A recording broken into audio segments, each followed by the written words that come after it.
Hello దోస్తుల్, welcome to my channel. ఒక్కసారి try చేసి చూద్దాం. అందరు ఎలా ఉన్నారండి? బాగున్నారా? నేను కూడా చాలా బాగున్నానండి. అయితే ఇవాళ రెసిపీలోకి వెళ్ళిపోదాము. ఇవాళ అయితే నేను మీకు పన్నీర్ పులావ్ని ఈజీగా అండ్ టేస్టీగా ఎలా తయారు చేసుకోవాలో చూపించబోతున్నాను. పిల్లలకైతే చాలా ఇష్టమైన రెసిపీ అని చెప్పొచ్చు కదండి.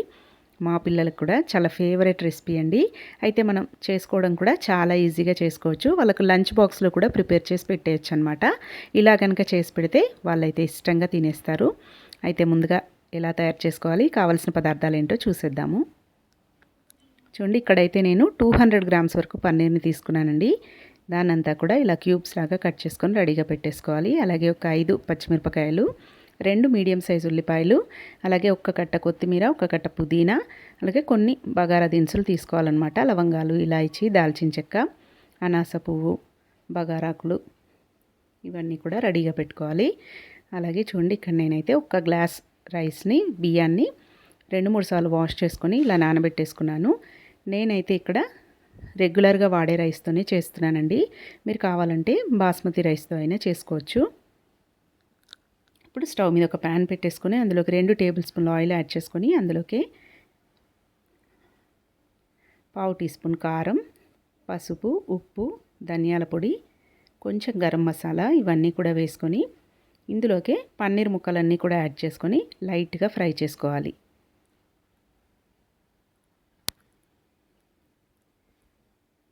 చూడండి, ఇలా పన్నీర్ ముక్కలన్నీ ఇందులోకి వేసుకొని ఇలా కలుపుకుంటూ ఒక 2 మినిట్స్ పాటు ఫ్రై చేసుకోవాలండి.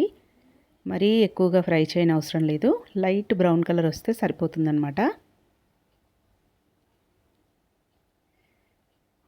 అన్నీ కొంచెం కొంచెం క్వాంటిటీ వేసుకోవాలి. ఉప్పు, కారం, పసుపు, ధనియాల పొడి అన్నీ వేసుకొని లైట్గా ఫ్రై చేసుకొని ఆ ప్యాన్ని పక్కకు తీసేసుకోవాలి. ఇప్పుడు స్టవ్ మీద ఇంకొక ప్యాన్ పెట్టేసుకొని అందులోకి 2 టేబుల్ స్పూన్ల ఆయిల్, అలాగే 2 టేబుల్ స్పూన్ల నెయ్యి వేసుకోవాలండి. ఇవి వేడైన తర్వాత ఇందులోకి 1 టీ స్పూన్ వరకు జీలకర్రని యాడ్ చేసుకోవాలి.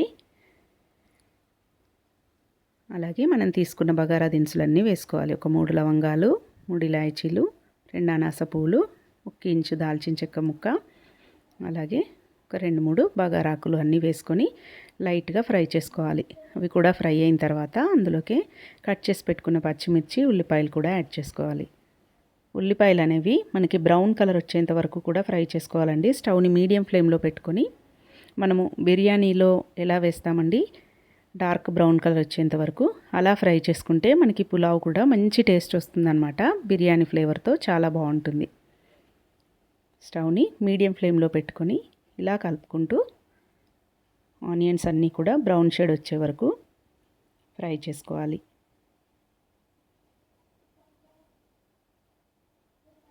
ఇలా కలుపుకుంటూ ఒక 2 to 3 మినిట్స్ పాటు ఫ్రై చేసుకున్నామంటే చూడండి ఇలా అవుతాయి మనకు ఆనియన్స్. ఇలా అయితే సరిపోతుందండి. ఇప్పుడు ఇందులోకి పుదీనా, కొత్తిమీర కూడా యాడ్ చేసుకోవాలి.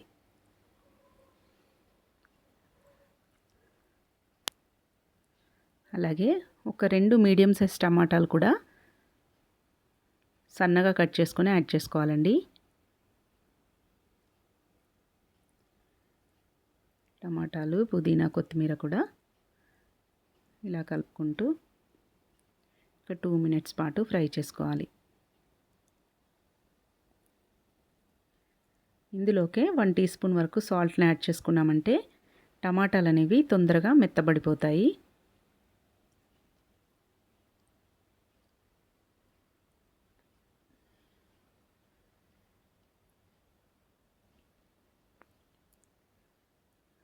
చూడండి, 1 టీ స్పూన్ సాల్ట్ అయితే యాడ్ చేసుకోవాలి. సాల్ట్ వేస్తే టమాటాలు తొందరగా మనకి సాఫ్ట్ అయిపోతాయండి.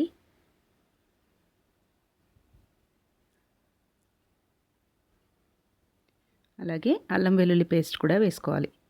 1 టేబుల్ స్పూన్ వరకు అల్లం వెల్లుల్లి పేస్ట్ కూడా వేసుకొని మళ్ళీ ఒకసారి ఇదంతా బాగా కలుపుకొని మూత పెట్టేసుకొని ఒక 3 మినిట్స్ పాటు మగ్గించుకోవాలండి.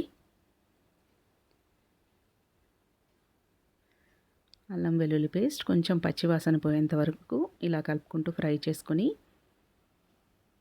ఒక స్టవ్ని సిమ్లో పెట్టేసుకొని మూత పెట్టి ఒక 3 మినిట్స్ పాటు ఉంచుకున్నామంటే మనకి టమాటా అనేది మెత్తగా ఉడికిపోతుంది.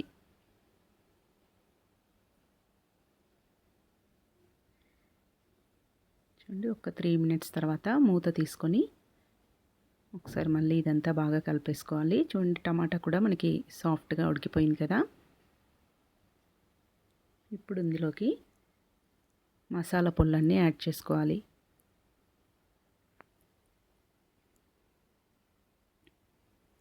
ఇలా అయితే సరిపోతుంది.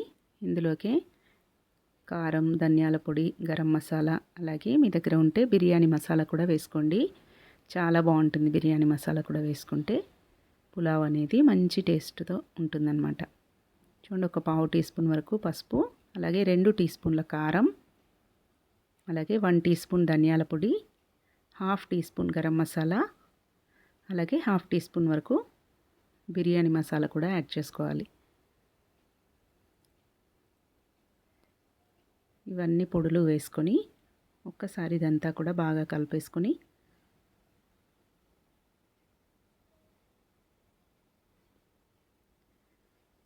ఇదంతా కూడా ఇలా బాగా కలిపేసుకొని 2 మినిట్స్ పాటు ఇలా కలుపుకుంటూ ఫ్రై చేసుకోవాలండి. తర్వాత ఇందులోకి మనం నానబెట్టేసుకున్నాం కదా బియ్యం, ఆ బియ్యాన్ని అంతా కూడా ఇందులో యాడ్ చేసుకోవాలి. వాటర్ అంతా కూడా డ్రైన్ చేసుకొని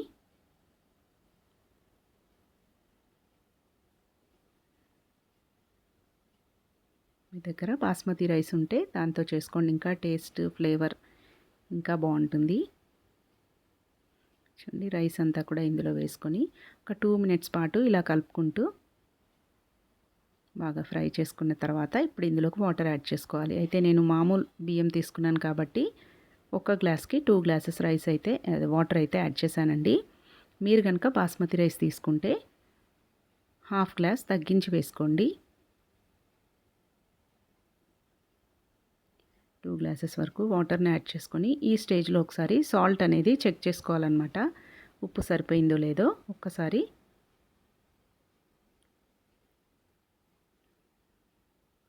వాటర్ టేస్ట్ చూస్తే మనకు తెలిసిపోతుంది అన్నమాట ఉప్పు కరెక్ట్గా ఉందో లేదో.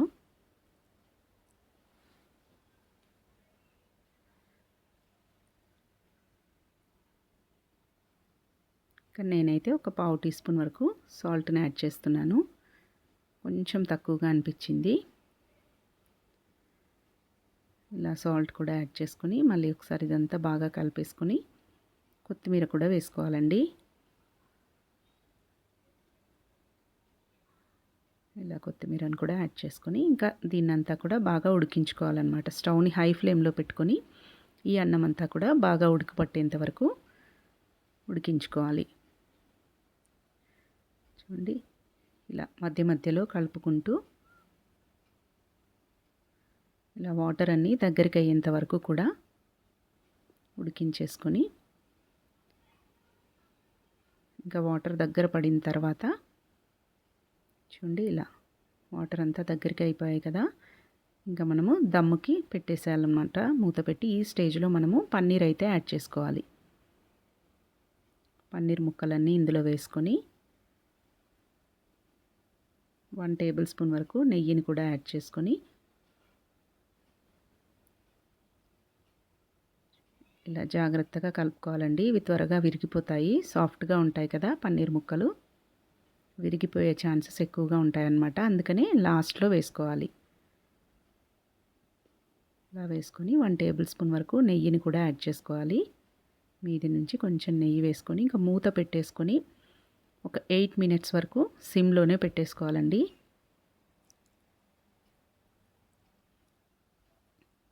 చూడండి 8 మినిట్స్ తర్వాత మూత తీస్తే మనకు పన్నీర్ పులావ్ అనేది రెడీ అయిపోయినట్టే. చివరిగా నిమ్మరసం పిండేసుకున్నారంటే టేస్టీ టేస్టీ యమ్మీ యమ్మీ పన్నీర్ పులావ్ రెడీ అయిపోతుంది. ఇక చివరిగా కొంచెం కొత్తిమీర చల్లేసుకుంటే అయిపోతుందండి. చాలా చాలా టేస్టీగా ఉంటుందండి. మీరు కూడా తప్పకుండా ఈ ప్రాసెస్లో ట్రై చేయండి. చేయడం కూడా చాలా సింపుల్, చాలా ఈజీగా అయిపోతుంది. అలాగే టేస్ట్ కూడా సూపర్గా ఉంటుందన్నమాట. పిల్లలకైతే చాలా ఇష్టం అండి. నేను లంచ్ బాక్స్లోకి ఇలా చేసి పెట్టేశాను. ఇంత పొద్దునే అవుతుందా అని అనుకోవచ్చు. మనకు చాలా సింపుల్ ప్రాసెస్ కదండి, త్వరగానే అయిపోతుంది. మీరు కూడా తప్పకుండా ఒకసారి ఇలా ట్రై చేసి చూడండి. మీకు కూడా ఖచ్చితంగా నచ్చుతుంది, అంత బాగుంటుందన్నమాట. చూడండి అన్నం కూడా భలే పొడి పొడిగా బాగుంది కదా, బిర్యానీ లాగా కనిపిస్తుంది కదండి.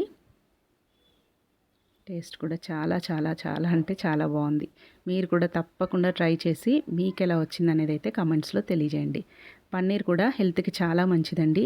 ప్రోటీన్స్ అలాగే కాల్షియం శాతం కూడా ఎక్కువగా ఉంటుందన్నమాట పన్నీర్లో. అప్పుడప్పుడు పిల్లలకి ఇలా చేసి పెడుతూ ఉండాలి. వాళ్ళకు కూడా ఇష్టపడతారు కదండి పన్నీర్ అంటే.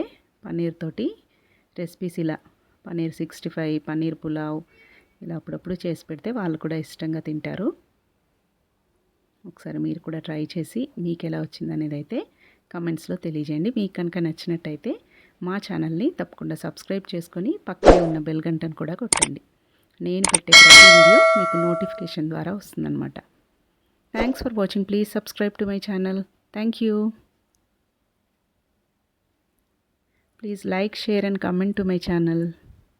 Thank you.